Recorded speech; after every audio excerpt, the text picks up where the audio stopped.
What's up guys, Brandon here for RC Flight School. Today I'm making a video for all you beginner helicopter pilots out there. You can see I have an MCX2 helicopter out in front of us and a DX6i transmitter in the foreground, so you can see what I'm doing as I'm flying it. You can see the stick movements and how the helicopter reacts. Now this is just an intro vid to get you guys started in how to learn on a helicopter, the proper learning procedure. The biggest thing, the biggest piece of advice I have for you guys is tail control. Tail control on this particular setup is this channel right here. That's also considered rudder control or yaw control, if you want to call it that. Now that's going to point the tail of the helicopter in the direction you want it to go. Also the nose of the helicopter.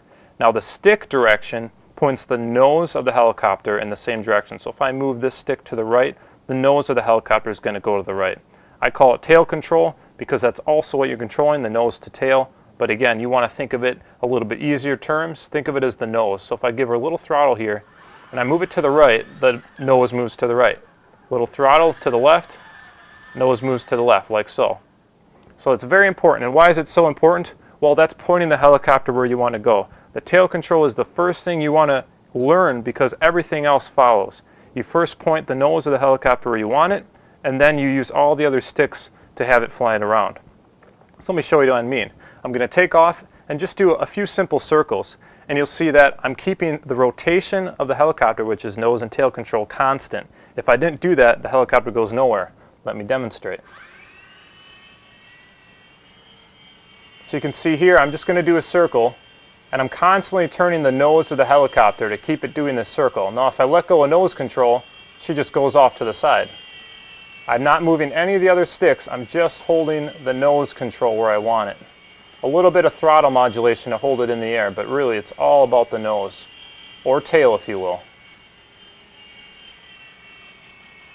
Set her back down. So that's what tail control gives you. It's again pretty much the primary control for a helicopter. Now, after you got used to holding the tail or the nose of the helicopter where you want it, then you can start to fly basic patterns. There I did a circle. Really what you want to practice is doing a square, where you take off, fly forward, stop, turn the nose, fly forward, stop, and draw a square in the sky. That's the basic starting point for flying these helicopters. If you can get good at that and master the nose and tail control, everything else will follow very quickly. Now a quick piece of advice, because I know this is a hot topic for you guys, on landing. You can see I got a small landing pad set up there. When you're dealing with these fixed pitch helicopters in a tiny space, ground effect has a lot to do with how they fly. And ground effect is the air that's underneath the helicopter when it's close to the ground. If I just take off very slightly here and I don't give enough throttle to get away from that green box, you'll see it's just going to push off to one side. Like so. You can see it falls off the edge of the table there because again, there's ground effect. It's flying on a cushion of air, and because I don't have enough throttle to get away from that cushion of air, it just falls. So it's very important when you're learning to try to take off from certain areas to get away from the ground. This far off. And you can see if I go over the edge of the table, she doesn't fall anymore because now I'm flying off the ground effect. Let's put her back down.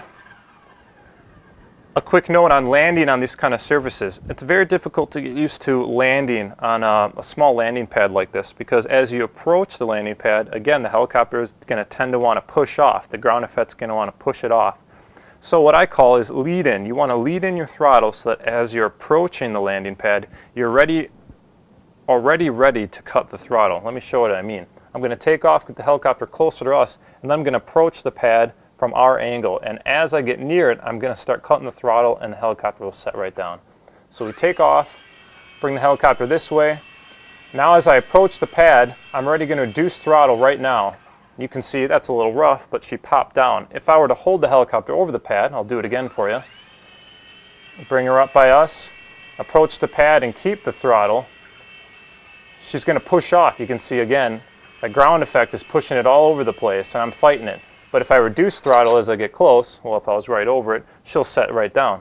So there you can see firsthand how ground effect will push the helicopter right off the pad. I cut the throttle, but because it was still being pushed around from ground effect, the helicopter fell over.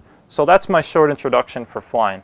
Now again, nothing beats experience, just getting some time on your helicopter. So make sure you're flying around. Now this little studio set here isn't an ideal place because again, I have a lot of objects that are close by and it gives me a small space. Anything that's near the helicopter in a confined space like this will add to that ground effect and again push a helicopter around and ride its turbulence. So try to learn in a big open area, big basement, big living room, and just get some flight time. Practice your tail control or nose control if you will. And once you've mastered that, you'll be well on your way to becoming a very good helicopter pilot. Thanks for watching this video, guys. We'll see you soon.